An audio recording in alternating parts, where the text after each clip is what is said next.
नंदुरबारमधील स्थानिक स्वराज्य संस्थांच्या निवडणुकीत गावित गटाला जनतेने त्यांची जागा दाखवून दिली आहे, असा घणाघाती आरोप शिवसेनेचे शिंदे गट नेते चंद्रकांत रघुवंशी यांनी केला आहे।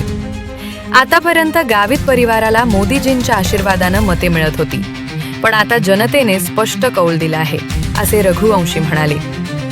तळोद्यामध्ये भाजपपेक्षा शिवसेनेचे जास्त नगरसेवक निवडून आल्याचा दावाही त्यांनी केला।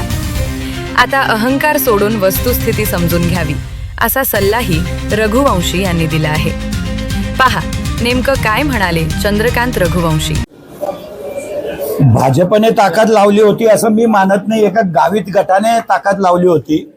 आतापर्यंत विधानसभेमध्ये याच्यामध्ये जे गावित परिवाराला मतं मिळायचे ते मोदीजींच्या आशीर्वादाने मिळत होते।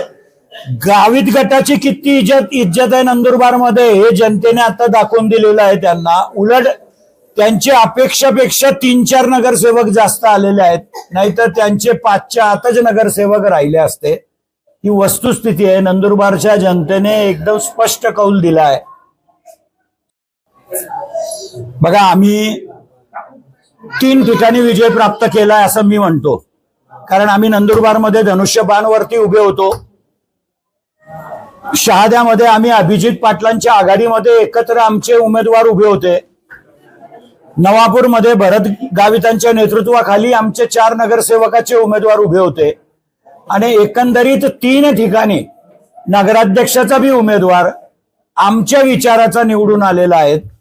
भारतीय जनता पक्षापेक्षा तळोद्यामध्ये सुद्धा शिवसेनेचे 6 नगरसेवक निवडून आले आणि भारतीय जनता पक्षाचे 4च नगरसेवक आले आहे। तर भारतीय जनता पक्षाने आता अहंकार सोडला पाहिजे आणि वस्तुस्थिती समजून घेतली पाहिजे।